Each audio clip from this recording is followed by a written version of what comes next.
Ladies and gentlemen, welcome to this episode of the Western Huntsman podcast. This is Jim Huntsman, your host, coming at you from the Broken Time studio right here in Northwest Montana. And coming at you with a new episode with my new buddy, Lamar Skinner, who I found a lot of my friends were following on the old Instagram there. And so I'm like, who's this guy? And I've been following him, and I thought, you guys know kind of how I find guests. It's people I see that I think are interesting enough that they'd be fun to talk to. That's like literally my only. Somebody else said something along those lines one time, Lamar, and it's like, and I'm like, yeah, that's pretty much how I do it too, man. It's just I don't have like these. They don't have to have a certain amount of followers. They don't have to be like doing this and that. I just, hey, that guy looks cool. I want to get him on a show. So here we are, N- and I like what you're doing, and I appreciate you joining me, man. Thanks for being here. I appreciate you reaching out, Jim. I'm always humbled that somebody would want to chat, and I'm definitely interesting. So we'll see if I'm the right interesting for you. Yeah, I saw. Well, if you're buddies with Adam Grinda, then we could probably get along. I tolerate him. He tolerates me. He's been on the show a bunch, so I'm a big fan of Adam. Adam's a good dude. We've developed a relationship, and it's something that relationship with him has definitely blessed my life, and he'll be one of those forever friends. Yeah, are you gonna go up to Alaska and fly with him ever? You know, if he, I say we're good friends, but I don't know if we're that good of friends. He hasn't invited me yet. No, Oh man, me neither. I'm making it there. Something really cool, dude. And it's not a secret anymore. But I'm part of a group called Knock Performance. It's the same thing Adam does. I don't know if you've looked into it very much. What Tyler Gagger does with it's a fitness group called Knock Performance. You ever looked into that? No, I don't. I'm not familiar with it. It's something I joined about a year and a half ago. But they just announced well, 3 months ago they announced that they're gonna give away a Alaska Kodiak blacktail hunt, Oh, really? and in the group, and there were certain parameters that they wanted you to meet, and then they at the end of 3 months they would pick, and I was a lucky winner. So Sweet, man. the group picked me. So I'm going to Alaska. So I won't be flying with Adam, but we'll be hunting with him. So we're gonna Hmm. go to Kodiak, and it'll be my first time in Alaska. I've never been. I've actually never hunted out of the state of Arizona with where I'm at, Oh, and really? so yeah, this will be the first time hunting out of state, and we'll be doing the whole Kodiak blacktail ducks, fishing, all that kind of stuff. Oh man, that's going to be a hoot, man. I've never been to Alaska either. I've been threatening to go up there for the longest time, and I have not made it up there. And I always kind of hassle Grinda about coming up and seeing him. But honestly, man, I kind of have a phobia of those little planes he's flying around in. I don't know that I'd want to. Like, can we just drive or take an e-bike or something? I don't know if I want to go in on one of those airplanes. I don't. There's something about the total lack of control I'd have riding in that Coca-Cola can with wings, and so I don't know. I worry about it. I'm with you. I'm with you. I don't know if I've got a phobia for it, but I'd get nervous that I'd get a little motion sickness in one of those and not know what to do, Yeah. or that's what I'm nervous about, or like being crammed in one of those things. It's like, oh man, what am I gonna do? It's I'm not feeling too good, Adam. Yeah, it's totally different too. It's like way different than being on an airliner or something. It's like, and I have this thing. We had some times when I was in the Marines flying around on these old helicopters, and that just they got pretty western a few times, and so, and you're just so helpless. You know what I mean? And I hate that feeling. So I Yeah. just kind of, I don't know. I think I'd pass on that. I think I know what you mean. My wife reminds me of that every time we drive together. So I think I Hmm. know. I think I know what you mean. She's the helpless one in out of control, Yeah, stiffening her leg, trying to hit the brake right there on the I passenger know. side. Yeah, my I'm wife like, does that all hey, the time. hey, Yeah. it's okay. I see what's going on, but she don't. You know. Yeah, there's something to it. If you're, especially if you're used to having that control, driving something or whatever, and then it's like you're totally reliant. I got this buddy I hunt with a lot, and he's kind of a crazy driver. And so now when we go, I kind of always try to insist that I drive because, Yeah, I get there. All you highway patrolmen, plug your ears for a minute. But yeah, I'll exceed the speed limit sometimes, but like only in safe conditions. I know, I Like, know, I know, right? I so know. We're still gonna anyway, get there. No. so yeah, man. Tell everybody a little bit about you, how you grew up, where you're at, and what you're doing. Yeah. Well, Lamar Skinner. I'm 37 years old. I'm a husband, a father. I've been married to my wife. We just had our 13th year anniversary, so I've been married to her for 13 years. I've got three kids. I've got an 11-year-old boy, a 9-year-old girl, and then we started all the way over with another little kid. So we've got a 1-year-old boy. Oh So we've wow, got a big gap. 9-year-old gap between our middle and our youngest. And Teenagers and almost I toddlers, huh? I wouldn't change it for the world, man. Like he's such a fun little kid, and my wife and I, we thought we were okay, and we realized we'd be very unhappy without having more kids, and so we decided to have another, and he's been such a blessing in our life. That's awesome. I live in southeastern Arizona. I've been here my whole life. It's a little town called Thatcher. It's next to Safford, Arizona. Um, Not many people even know where those two are. So, but it's a small town. I think Thatcher has a population of around eight to 10,000 people. And the valley I live in is called the Gila Valley.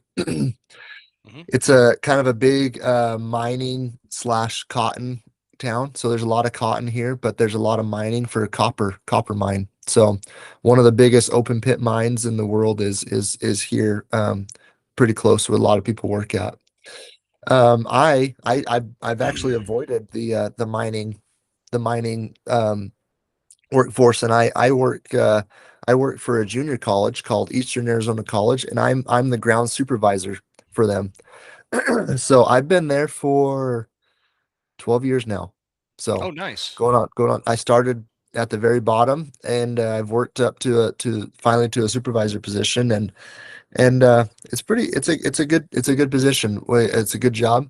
What's great about it though is that I live 2 minutes from work, and my family and kids get to come say hey to me often, and they've got great time off for hunting adventures, and Cool. I'm an avid outdoorsman, man. I love the outdoors. Um, So, do you hunt a lot of? Do you hunt coos deer down there? that's what that little dude up there is right there. So Ah, nice. he's So, he's a now little coos deer. how do you say it? Coos deer? Because I there was like Yep, these arguments about cows deer versus coos deer going on a yep. few years ago. Yep, coos deer all the way. Yep. Yeah, that's if you want to sound like an out of towner, just say cows. Gotcha. I love Yep. it, man.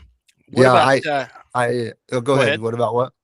I was gonna What say I love coos deer. They're my jam. There's something about them, man. It's just their antler configuration, the just the how cagey of a deer they are, Mhm. the environment they live in. It's taken me to some pretty cool locations, and just it's a big accomplishment to harvest one, in my opinion, and they taste good. Yeah, and I heard they do taste good. and they're real light, so somebody like me can feel real strong packing them out because they're just such a small deer. So I feel like a man when I can pack one out whole, you know. Like what's the difference, man, in terms of how you approach a coos deer hunt versus say a whitetail or a mule deer? Is it strategically is it a huge difference, or is it more of a spot and stock, close the distance? You know, how I know they're hard to spot because of the country they live in, but So I've I've yeah, wanted to come I down and don't hunt them know. forever. I've never hunted a what would be called like an eastern whitetail. I've never hunted a whitetail deer. I've hunted some mule deer, but they've all just been desert mule deer. So completely different though, because here in Arizona, um, the coos deer live at, there's an elevation line that the coos deer live at, and then the mule deer live below. So Okay. you're around 35 to 4,000 feet of elevation. Coos deer are about there and up, and then the mule deer are about 3,000 and lower. That's so You don't, crazy, man. It's yeah, exact opposite here. Like you can't find exactly. mule deer down low. You've got to go up high, and all the whitetail are down low. Well, whitetail are both down low and up high. You can find them in Yep. both areas, but the muleys are only going to be up high. Yeah, you won't find a mule deer, at least where I'm at. We have a pretty good sized mountain that oversees us, and you won't see those mule deer up above, a 3,000 to 3,500. Every once in a while, you might see one just kind of cruising up there, but mule deer are usually down below. And there's a mountain here that overshadows us that's about 10,500 feet to the Mhm. summit, and you'll see coos deer on the way to the tip top of that. So. Did you Um, say 10,500 feet? Yep. I Yeah. didn't know So you I've had there's elevations like that down there. yeah. So it's yeah. You got your computer there. Look up Mount Graham. And it's pretty much a sky island that oversees us, and it's beautiful. And so we get the best of both worlds here. I'm in a Oh desert wow. floor at 20. I'm at 2,900 feet where I live, Uh huh. but the summit to that is just shy of 10,500, I believe.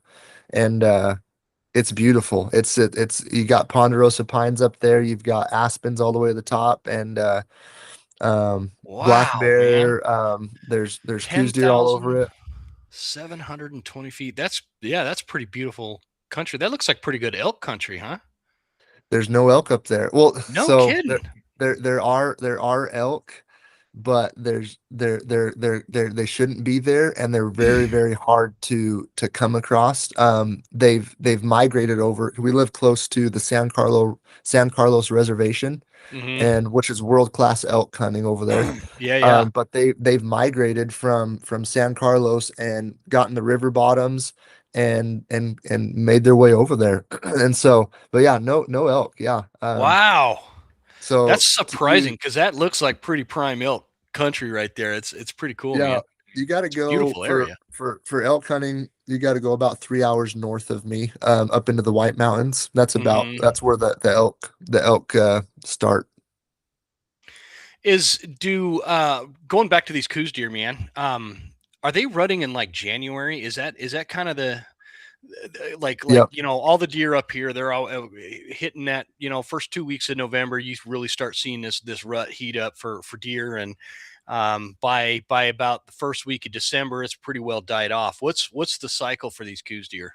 So yeah, so you're the mule deer here and the coos deer are about the same. They're the last couple weeks of December. They kind of start pre-rutting a little bit. You'll see some coos deer pushing.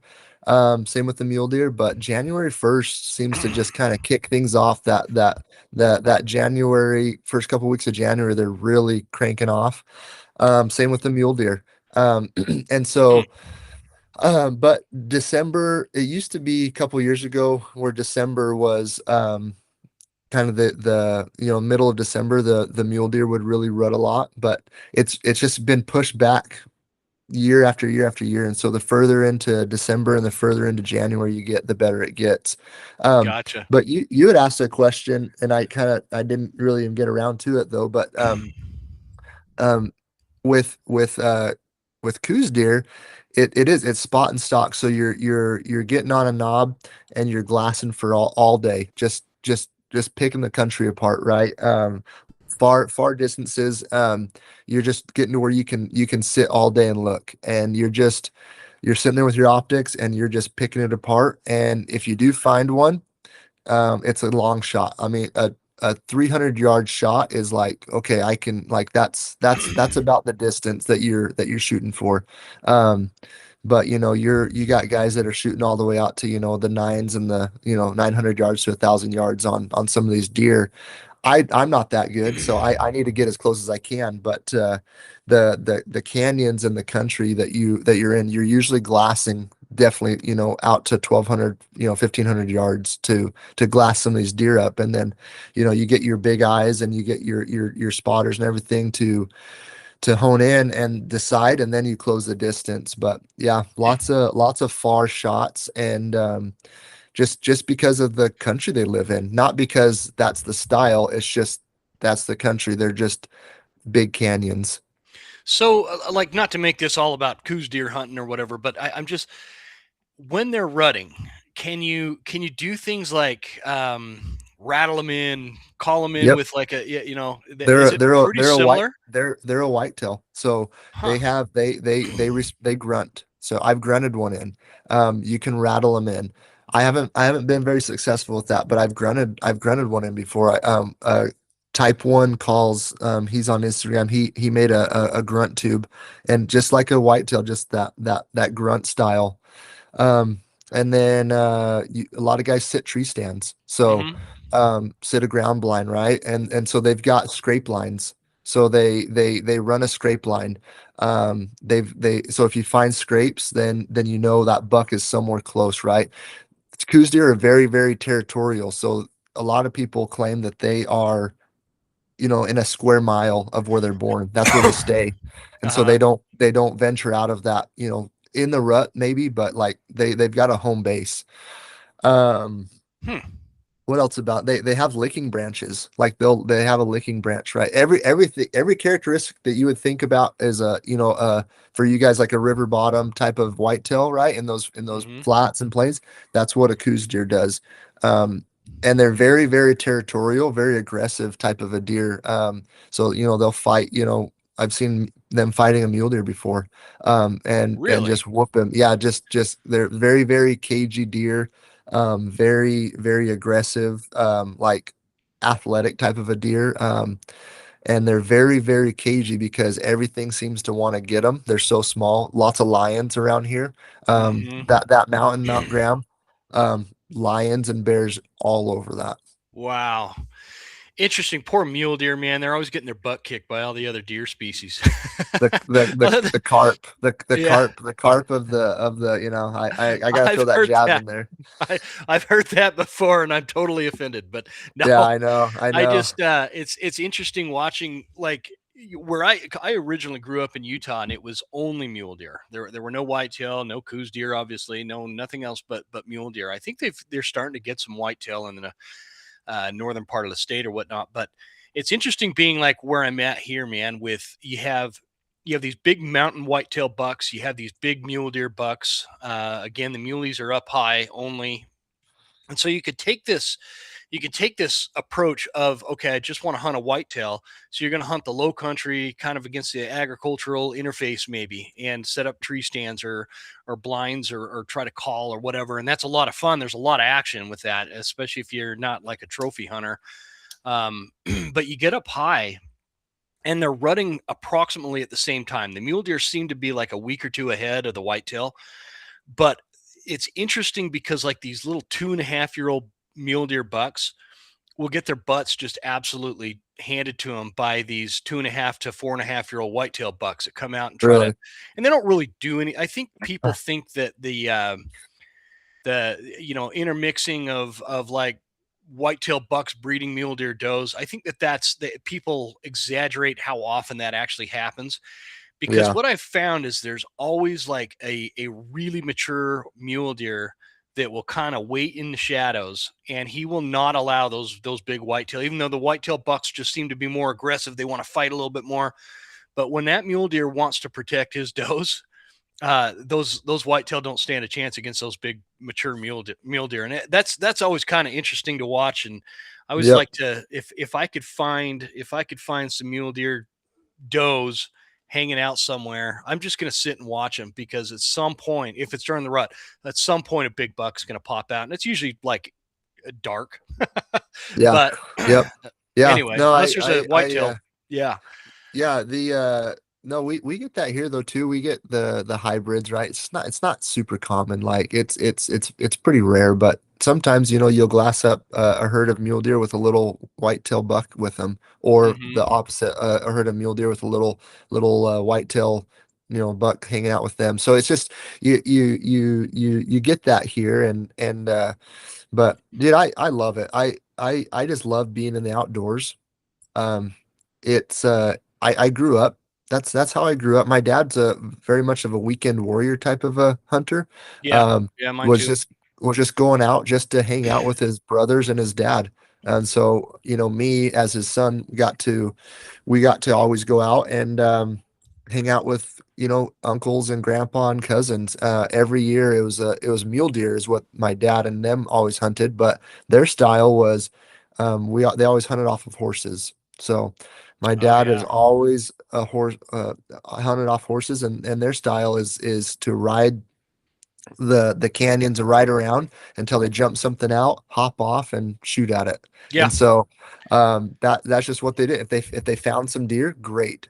If not, they you always knew that you were back before dark because there was Mm-hmm. some Dutch oven supper waiting, and you just never because they're always on horses, so you had to be back, to see but so I grew up, that's how I grew up, was always horseback. My dad used a lever action 30-30 for years. Oh man.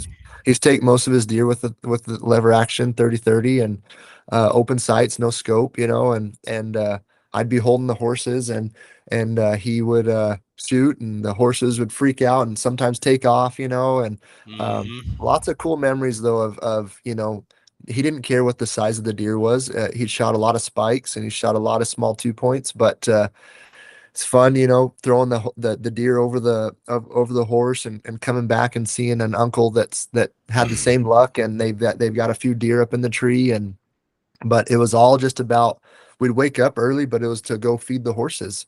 Um, and uh and then come back and we'd have biscuits and breakfast there, and then we wouldn't get riding until the sun was up into the sky, and it just totally different. So my dad doesn't understand my style, and that's leaving at 3 a.m. in the morning so that I can get to a glassing knob before the sun's up, Mm-hmm. and or backpacking in. That's one thing I love, is I love backpack hunting. So we'll backpack in and stay for days, 3 to 4 days. He doesn't get that. He's like, that doesn't sound like fun, and Yeah. it's so fun, but it's not fun. I go back to work to get a break. Yeah. Well, there's, and I just talked about this on a different episode, but you kind of do have two camps with hunters. There's people that just want to go out and they, really their goal and their objective is like a camaraderie, a camp, a fire, good food all the time, and they go out and give it a little bit of effort here and there, but at the end of the day, going home with an animal is really not. That's just icing on the cake. It's not like their main thing, and there's nothing wrong with that. My dad and a lot of people I grew up with, that's how they are. Yep. And then for some reason, the other half, like hunting, hits us different, right? Like I do like to go out and backpack hunt. I like to. I even like to. I used to do the horseback hunts like that kind of, but it's amazing what you can get away with horseback wise. But for guys like me, and it sounds like guys like you, we're pretty deadly serious about, we want to notch that tag. We want to find mature animals. We want to get out there and have this experience of hunting that feeds something deeper than just, a camp out. And it is a real bummer and a real drag if we get to the end of season, we don't have something tagged out, and Yeah. that's, neither one is right or wrong. I think that there's just, there's hobbyist hunters, and then there's hunters that look at hunting as a lifestyle, and the Yeah. lifestyle kind of dictates, everything else. For example, you spend most of the year prepping for hunting. Hobbyist hunters don't do that. They're not out there Mhm. working out because they need to cover country in the mountains. They're not out there, shooting their bow all year, shooting their rifle all year. They're not out there, looking at gear, replacing gear, cleaning gear, looking at maps. Just the lifestyle that is hunting. And again, there's nothing right or wrong about either way. It's just we just are looking for different experiences. Yeah. Yeah. I totally agree. And for me, it used to be I used to do it for the wrong reasons. I used to do it to prove myself and to show people like what I can do, because I had a lot of insecurity issues. I had Hmm. things that I was trying to make up for, and it's really awesome to see where things have changed for me. And that's once I figured some things out personally. Now I'm out there for me. I don't care that do I want to kill a really big animal? Yes, because it really gets me going. But Hmm. we kind of chatted before you started recording about, the whole, you know, posting things and the inches and the, that whole realm has really changed the game for the good and the bad. But you if you're not okay with yourself and who you are as a person, you will never be satisfied with that that that score with that animal, right? And that's wrong. I'll just say it Do right you now. think That's wrong. I couldn't agree more, man. I think that I love having like the Instagram and keeping in touch with old Marine buddies on Facebook and stuff like that. But at the end of the day, this the social media stuff, it has really changed or shifted people's mentality as to what hunting means and what hunting is. And I just like I had this really good buddy who's a great hunter. Every year he's getting these big bulls, and then one year he gets a little raghorn. I'm like, man, what? Let me see your raghorn. I didn't see that you posted it, and your bull. Like, I do not care, man. I'll shoot if it's legal. I'll shoot a spike. Yeah. I Yeah. don't care. Um, but he came back. He's told me, he's like, man, people are just they have expectations, and so I don't want to post it because they have expectations. I'm like, dude, screw that. Who cares what people think on Instagram how big your elk is? Like really, Yep. most of the people that are judging that kill one elk every 20 years or something. Like shut up with that. I'm so sick of like the way that whether it's influencers or people that just try to portray themselves as these, high level, highly trained, highly skilled. I know more about hunting than you do, and blah blah blah. And because of that, like these people are probably, you know what I'll say it like this, man. I'm in the hunting industry pretty deeply, right? A lot of these guys are hunting places that anybody that had access to could knock down 300, 400 class bulls and Right. 200-inch deer.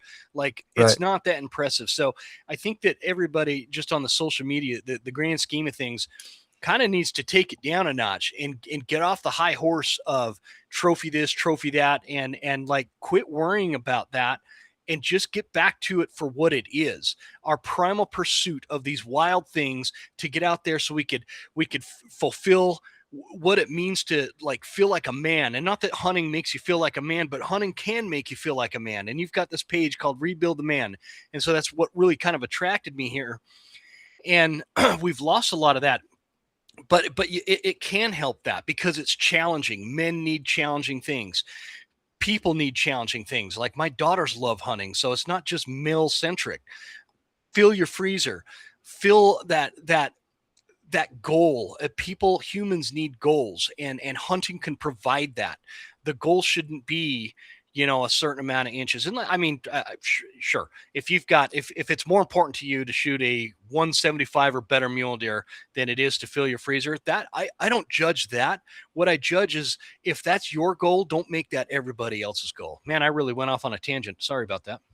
It happens. I agree with it 100%. And I'll back that with one story real quick is last year, me and my boy, he's 11 years old now. Back last year was obviously a year, and he backpacked in with me. We backpacked in for a Couse deer hunt, and I had a goal to kill a mature Couse deer. That's what I wanted. And we glassed one up, and we were set up on him.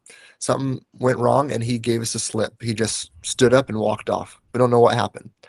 Next day, we glass up the same herd, find him, and we tried a different approach. So we went up high, come up down on him, and ended up finding the herd, but we couldn't find that buck, and we actually had to go leave. We had to leave the next day, and so I'm sitting here looking at this buck. He's not massive, but he's just a mature 3 point.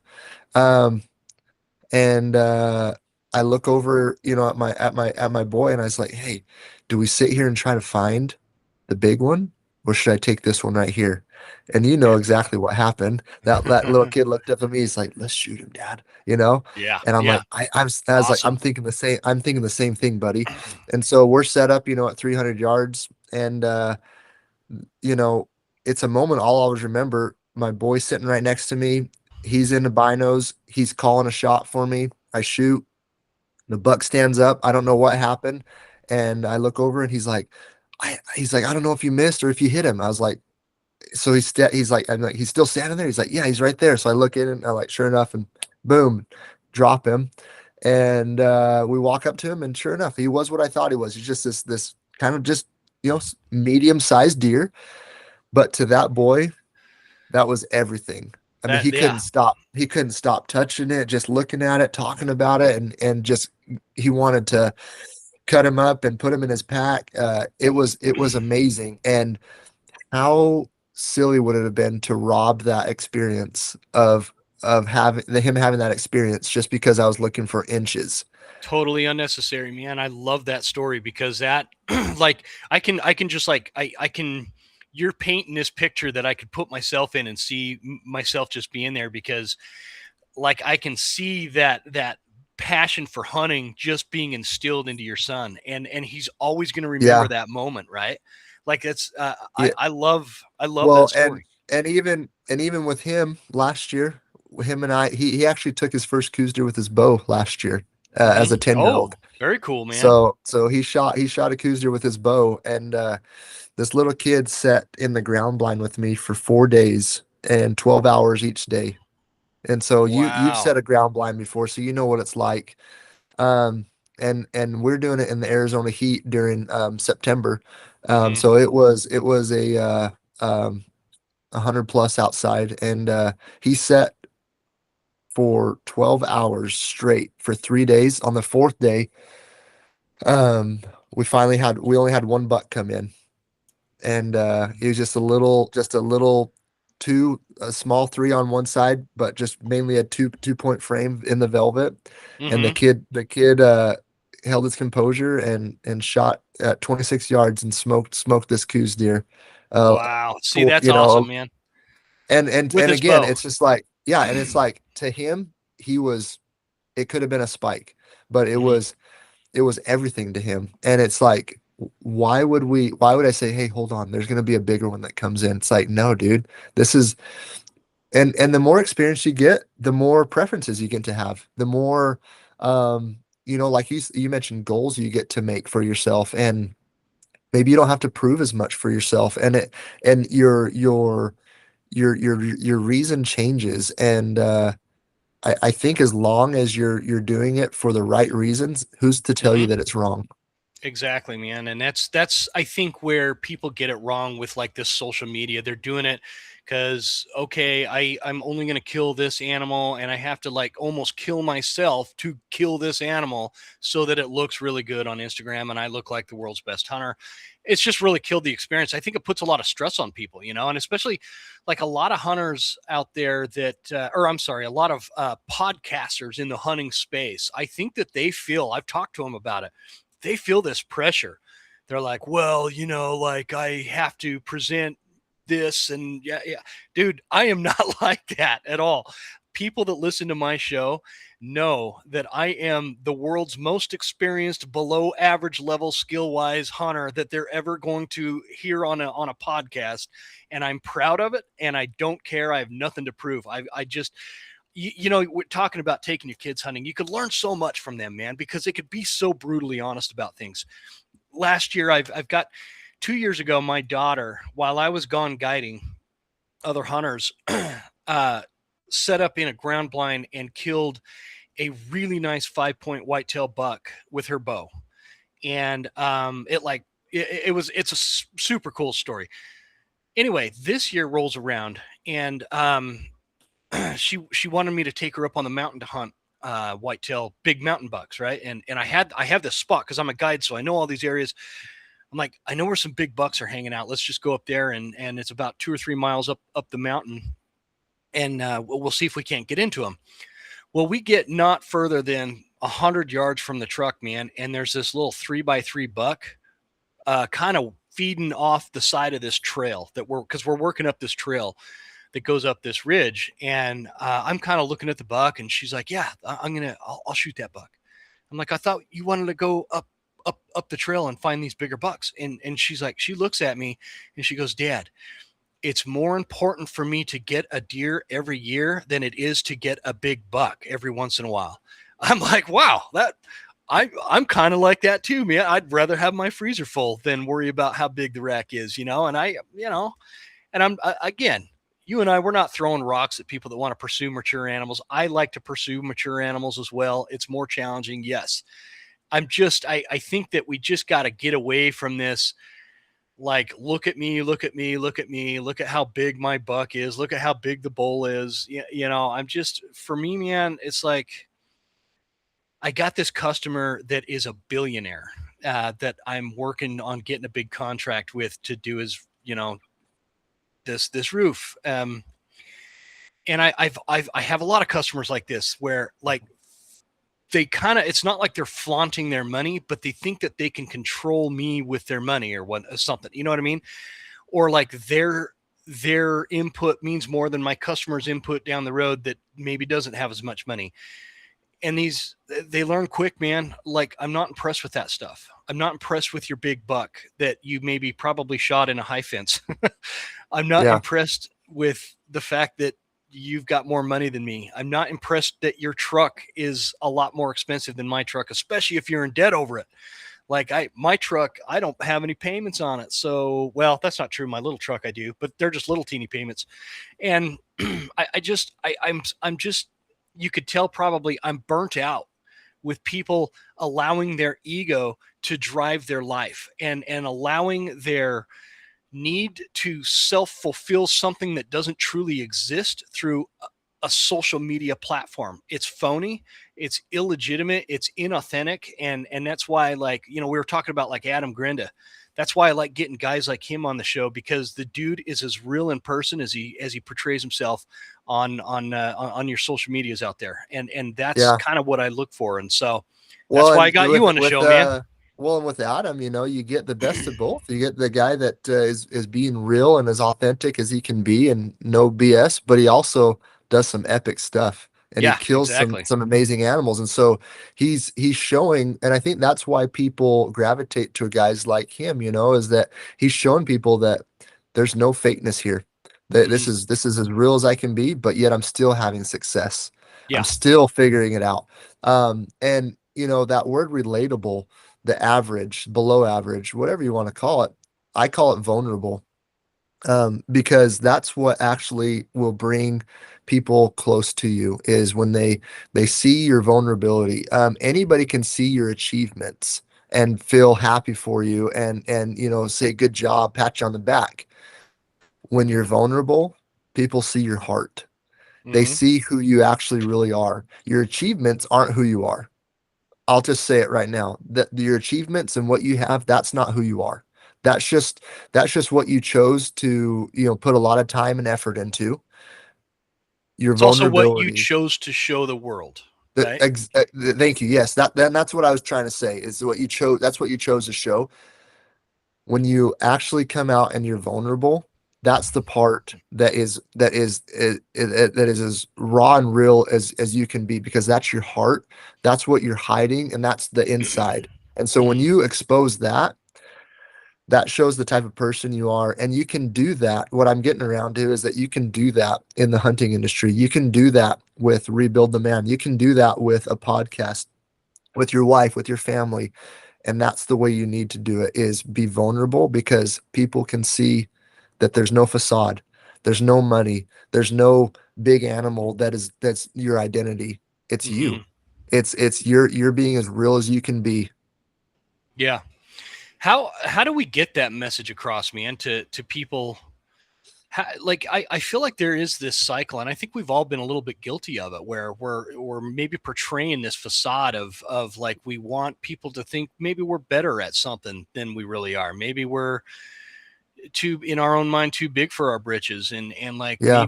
maybe we need to soften that up a little bit, and maybe the expectations, you know, um, knee jerk reactions. That's a big one right now for me. My buddy Aaron Snyder took this beating on social media over some video that got posted of him, and he shouldn't. That video should have never been posted. I'm not saying that, But I do find it awful suspicious that it got posted when that pack he designed got released. And anyway, there's a lot to it, but some nasty stuff I think behind the scenes going on. But people's just knee jerk reaction. Oh well, now Aaron's a jerk. No, he's not, dude. No, he's not. Like what? You live this perfect holy life that you've never done something along those lines. I could tell you the content of that video. I've been in that circumstance. Sometimes hunting is a brutal place. It's a wild place. And there's more to the story than just what you see on some social media post. And so the drama around what happened with Aaron, I think is just phony. It's inauthentic. And I find Aaron to be way more authentic than what people are trying to throw rocks at. And I don't know if you even know who that is or what's kind of behind it, and we don't have to get into it. It's just, I don't find I'm those knee-jerk reactions that especially hunters, man, we like, if there's a golf community or a surfing community or a what's another hobby, man, like bottle cap collectors, like they're not as harsh on each other and hard on each other as hunters are. And it's like if a golfer made a hole-in-one putt or something. I don't know anything about golf, Lamar, so bear with me. But yeah, and maybe he used the wrong putter stick thing, and people saw that in the video. It was the wrong size, so that's cheating or whatever. Again, you're showing my ignorance with golf. Do the other golfers come out and they're like, "Oh my gosh, you are basically a product of Satan at this point, and we're throwing you away, and we're all going to unfollow you, and we're all going to attack you"? And yeah, it doesn't. It only happens in hunting to this extent, and I don't understand it, man. I just don't understand it. Just my initial your response and thoughts is that it's because it's such a privilege for one, but it's such a it can be sacred, right? Like to a lot of people, they hold that sacred to them. Like there's people that don't take other people with them because they don't want to break that special sacredness to it, right? But there's so much ethics that go into hunting. There's so much, you're taking a life. There's a lot of responsibility with that. And so I guess everybody's got their different views and different opinions on it, but in the end, I think everybody holds their views and their like I would say that word sacred. Like it's part of, that God-given feeling, right? Of like, you can't take this away from me. I don't know. That was kind of my Yeah. initial response of why, there's so much ethics that go behind hunting. And if you break that, you're breaking trust, right? You're breaking that bond, that how it should be. I don't know. I think of No, the I same I thing. think I want, that's a great that's a great perspective, man. I really like that because you're not wrong. You're definitely not wrong. And maybe, I have a tendency to kind of have like an emotional response sometimes, and I've been guilty of that. I try not to be that way, but I'm an emotional guy, which is why I do a podcast probably. And but um and so I see things like this whole Aaron Snyder thing that's been going down, and again, like I will publicly announce, like, I support Aaron Snyder. Like I'm not going to unfollow him. I'm not going to stop being friends with him. I'll have him on the show tomorrow, if he wants. But I'm pretty sure he changed his number because of all this, so I can't get a hold of him. But anyway, the point I'm trying to make with that is I am not saying all that to suggest that what was posted didn't have a level of ethical problems. What I'm saying is that the main people that are attacking Aaron are less authentic than Aaron is. Now, I want to be clear, like, there is this aspect of influencers or whatever out there that push the limits both ethically, legally, things like that, to achieve these things so that they could post them on their page and look better than they really are. That absolutely does happen. Like, there's not just like this blanket answer to everything. Anytime we're talking on the show, it's like there's not just one call that always works to call in an elk, right? It's the same. Everything has to be consistent with that own circumstance and the context behind that circumstance. And so I'm speaking of the Aaron situation specifically, not of other so-called influencers that maybe push the limits to benefit their brand. Did Yeah. that make sense? Oh, yeah, exactly. And you're kind of like sparking this in my mind of, in the end, dude, we all suck. We all struggle. Yeah. Nobody has got it figured out. Like, and so what, in the end, like, what place do we even have to judge somebody and to Yeah. say, maybe we can say, hey, that wasn't right. Like, you probably shouldn't have done that. But that maybe that's a conversation, that we have with just with ourselves about somebody, or to them face to face, right? But not to publicly shame, or to even jump on somebody's page or post and say, why did you shoot that buck? You're Mm-hmm. an unethical hunter for shooting that. Why did you do that? Why? Because we all suck. We all struggle. Um, we all have insecurities. We all have things that we're trying to better. We're all just trying to be better humans. Those people that are the loudest and making the most noise probably have the most issues, because they've got the most that they should be working on, right?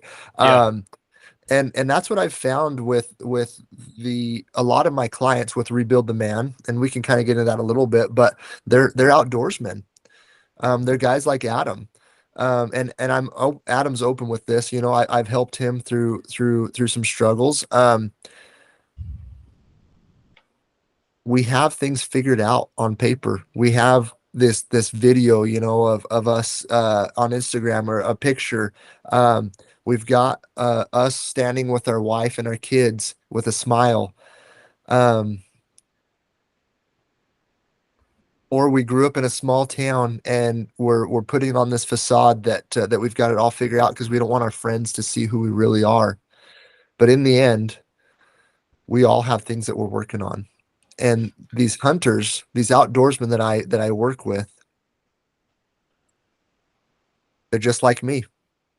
They're just like me, and they've got things that they kept behind a closed door, and they weren't willing to let anybody open that door. They weren't willing to open that door and to be honest about it. Um, and I guess where I'm getting at is with, you can be the biggest, baddest, toughest dude out there and put on a facade and show, all your accomplishments and your achievements, but in the end, we all struggle and we're working on things. And it's when you finally open that door and let somebody in and be honest with yourself, that's when real peace and happiness start working. And that's when you have real joy in life, is when you're willing to admit and not hide anything, right? And be, like we said earlier, be vulnerable and just open that part of your heart up. Yeah, and I've it's interesting you say that, man. My wife and I used to watch The Bachelor. And so that is one of those words that they used to use on it all the time. Oh, I'm just being vulnerable. And so it drove me crazy for a long time because I didn't understand. I'm like, why? It's like this new trendy thing these young guys are saying and these young ladies are saying on, because that's what they all say on The Bachelor. So they have to get on there and they have to say, oh, I'm being vulnerable. And so expand on that. Like, what do you mean? Like, actually tell us a little bit about what is Rebuild the Man. And I'll tell you what, like, I see the name, the Instagram handle Rebuild the Man. It's a big deal for me from a standpoint is I think that um, I really like the concept of men helping men out, and I think that we've gotten this societal norm in a position where it's like we've tried to combine men and women to an extent of equalizing them in an unrealistic way, and it has created this thing where men, again, this is my opinion, men are not where they need to be as men. And there's too many boys getting raised by single moms. There's too many feminists out there doing what feminists do that demasculate men. There's too many effeminate men that don't even know how to change a tire. Um, I, a lot of what you talk about here, self-control, build discipline, this porn issue that's going on out there, there's just all these things that, like, not that they're out to get men, but the society has created this. And I don't want anybody to get offended and send me a bunch of nasty emails about, everybody gets really mad when I say all these boys getting raised by single moms and blah, blah, blah. I'm not saying that that is the end of the world and it's a terrible thing. I am saying that it is not a noble or glorious cause to be a single woman. Like, freaking stay married. Anyway, that's a whole Yeah, other podcast, Lamar. I Let's know. not Well, open that can of worms I just know, yet. I But know. I get you. I get you. Well, with Rebuild the Man, it comes from an outdoorsman myself, because that's who I am. But it Rebuild the Man started because um I was that outdoorsman that struggled, that was doing things for the wrong reason. I was the husband, the father, the friend, the employee that everybody thought had it figured out. Um, that I'd put on a face. Um, I used to look a lot different as well. Overweight, but was okay with it. Um, I man, pretty much, you have made a massive change. Like, I scrolled through your, like, that's what you achieved weight wise. I didn't mean to cut you off, man, but, yeah, like, no, kudos to you. That's a huge achievement, man. thank It's a you, thank huge you. achievement. I'm about 50 pounds difference. Wow. And where all that comes from was that guy that we were just talking about that's doing things for the wrong reason, that's got the facade, that's the outdoorsman, right? The hunter that's out there worried about the inches game, that's worried about impressing, that's worried about posting a picture, but also on a more intimate side is worried about disappointing his wife, doesn't want to talk to his wife about what's really going on, that is, pulling the wool over, the eyes of those around him, that isn't being true, that's flaunting his accomplishments and achievements instead of that word that you said that you don't like, right? Or that you don't understand, vulnerable, I right? didn't like. I did. I'm not saying I don't like Yeah, it yeah, today. yeah, I, yeah. like No, I I, get you. I I get you. didn't like it. But I found myself that I had a wake up call that I always knew. I know what we know what's right and wrong, man. We know it in the core of us. We know what is right and what is wrong. And I knew what I was doing was wrong. And I finally had to be vulnerable and open that door and be real. And thank goodness I've got a forgiving wife and an understanding wife.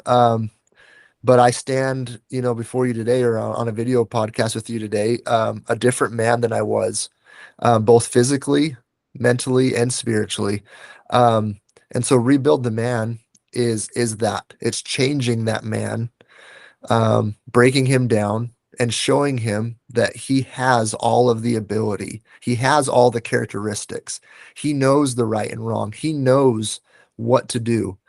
It's giving him the tools to rebuild and stand up and be better and just be true and be courageous.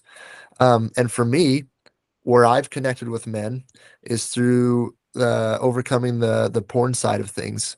That was something that was really, really holding me back. It's something I've worked on for years. I was exposed to it way back when I was in my early years of like 10 or 11 years old. I'm 37 years old now, and what used to be my greatest weakness is now my greatest strength through God. He has helped me change something that I struggled with so much and give me so much strength. And that's why I say it's my greatest strength now, is I'm helping men overcome it now. I'm not struggling. I don't have that struggle. But we as men, we get comfortable. We get complacent. We don't want to open that door. We're holding something in our pocket, right? We've got something that we're just not willing to let go. Where it's there. Um, and I help men break that down and say enough's enough and I'm willing to be better, and not out of shame, not Hmm. because you and I have this I need to be better, I should be better. Um, that's all shame. And I show I want to work with somebody that wants to be better, that has a desire, that's willing to put that work in, and great things happen. And because I'm living proof of it. And you've touched on a few things with this vulnerability, but also being, relatable. Um, I find that I relate to people because I was that person, and I still am just an average person. I don't You look at my Instagram followers, I've got like 7,000 followers. Whoop-de-doo. Like I don't have these thousands and millions of followers and subscribers, right? I'm just a guy that chases coos deer, that's got a wife and kids, that used to struggle and has figured it out, and I'm here to help you figure it out as well. And I don't have the really unique thing with Rebuild the Man is that I found that one size doesn't fit all. There's not Yeah. a cookie Yeah. cutter. Absolutely. There's not a cookie cutter program out there. Well, there are cookie cutter programs out there, and Rebuild the Man isn't one of them. It's what does Jim need? What are you struggling with? We find a need, and then I've got a few, I call them standards, that I help you um, acquire, and we teach you the difference between standards and goals, and then we show you that I'm not going to tell you what's right and what's wrong. I'm going to ask you what's right and what's wrong, and because I'm not your dad, but I'm showing you whatever you're doing in secret that you don't want people to know about. That's what we work on. And if you and your wife are okay doing it, then who am I to say that it's wrong? Is your approach, is it like is it like a biblical approach? Is there a lot, because we've been talking, we've been solving all sorts of world problems here, Lamar. Oh yeah, Right? oh yeah, And so, like, one of the things is, I feel like there's way too many men that might not have the connection with God that they want. Whoops, I just knocked that. Okay, we're good, stable. Almost knocked the camera down.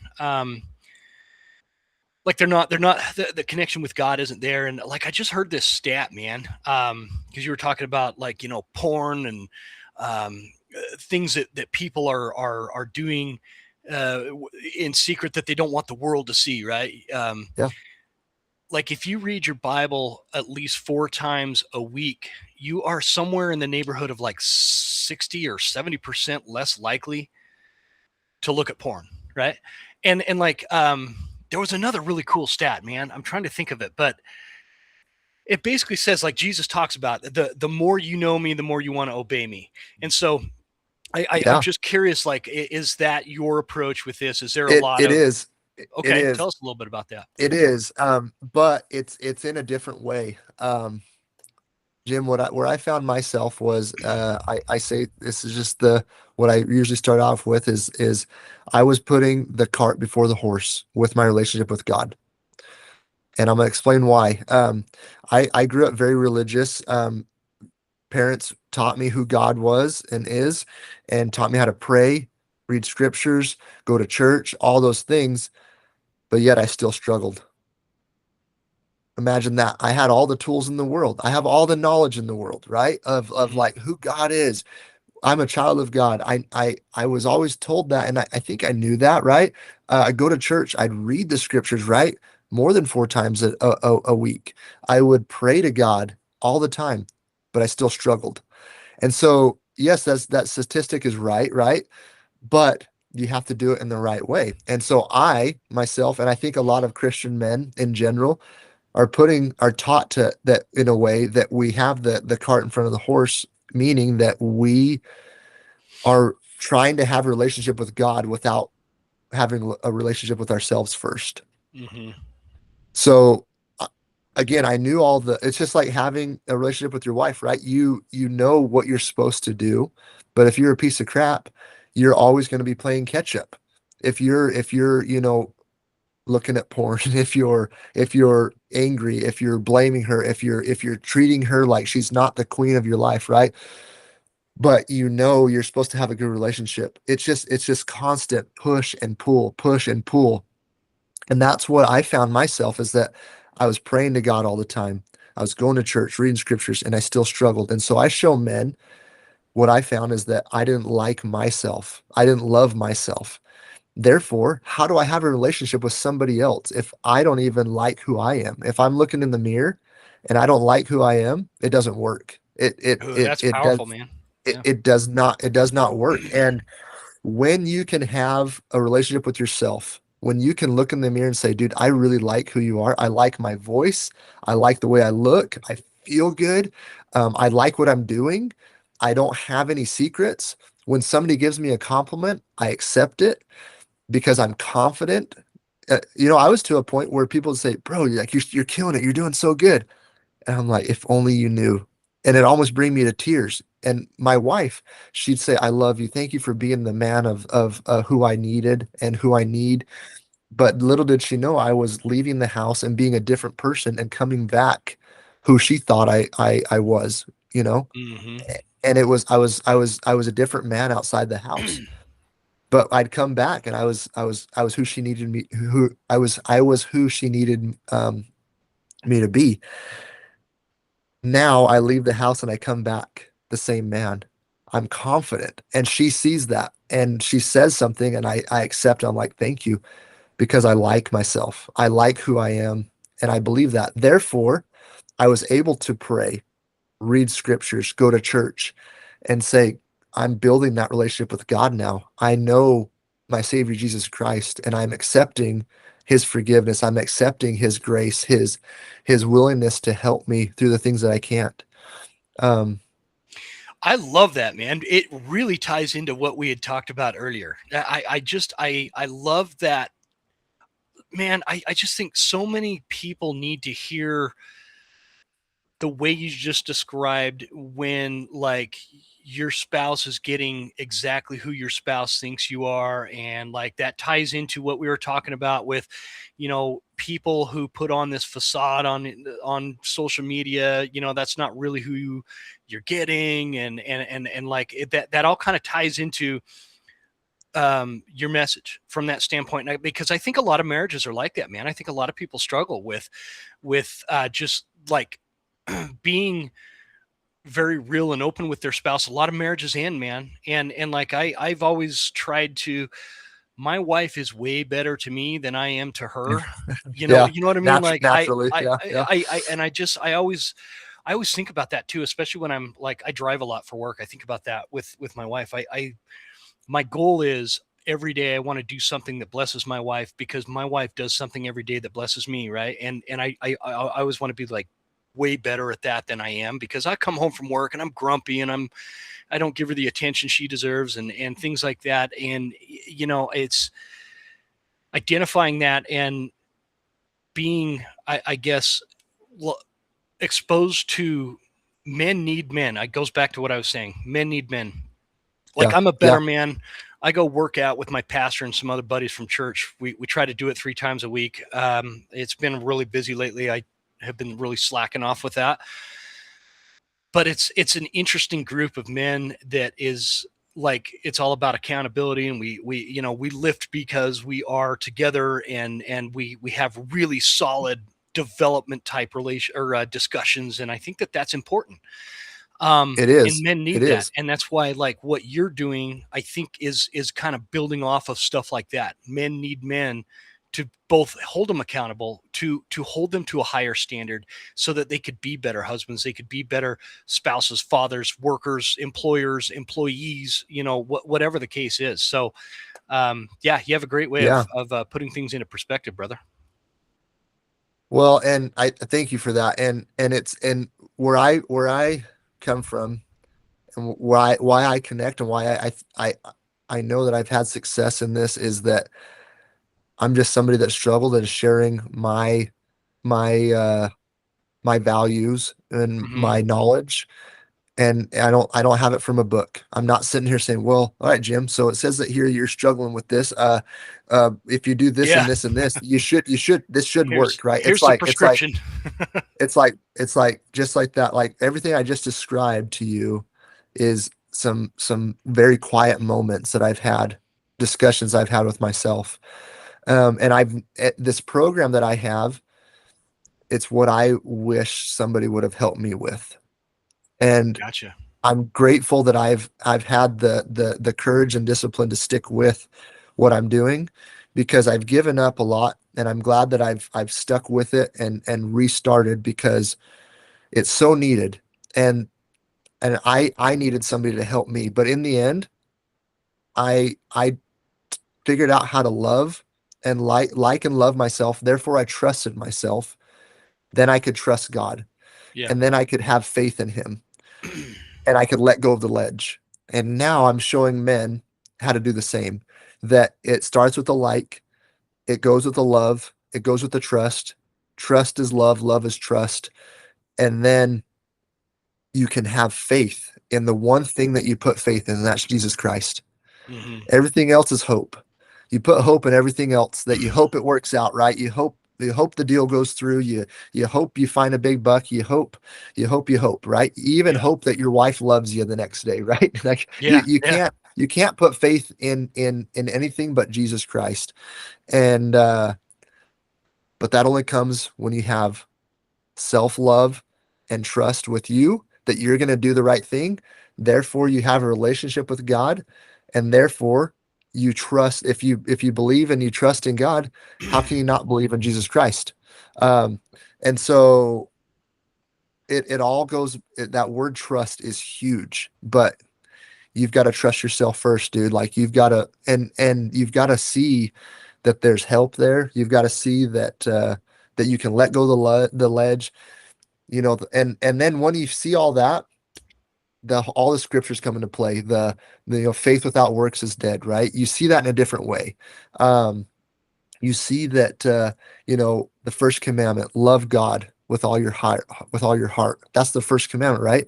Hmm. How do I love God if I don't love myself? You Yeah. can't. That's You the can't love answer, is that anybody unless without loving yourself first, for sure. no, no. And Have you so, yeah, go ahead. have you ever read a book called "I Don't Have Enough Faith to Be an Atheist"? I don't remember. I just started reading this, No, no, dude. I haven't. Powerful.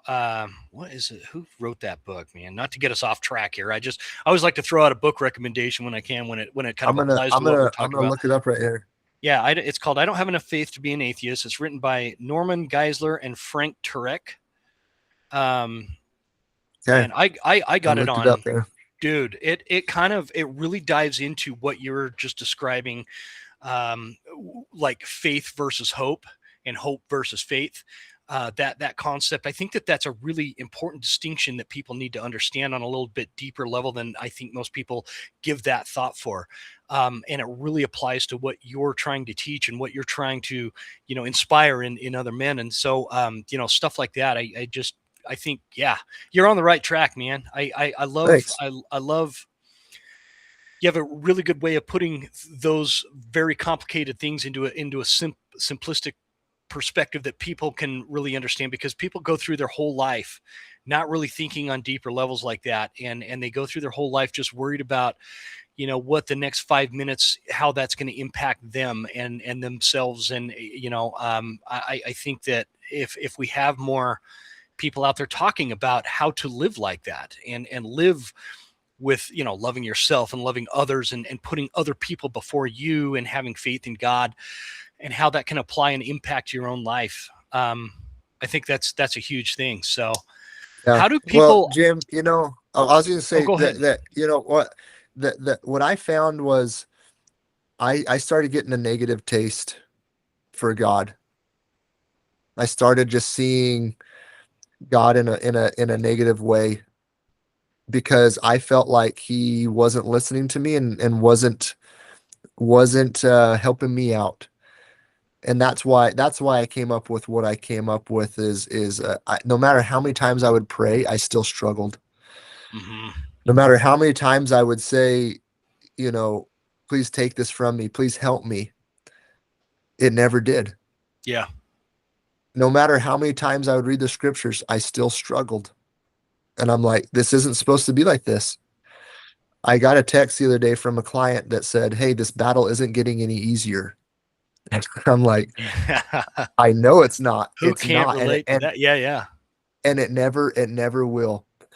And that's how I felt. I felt like I was talking to God, like, why are you not helping me through this?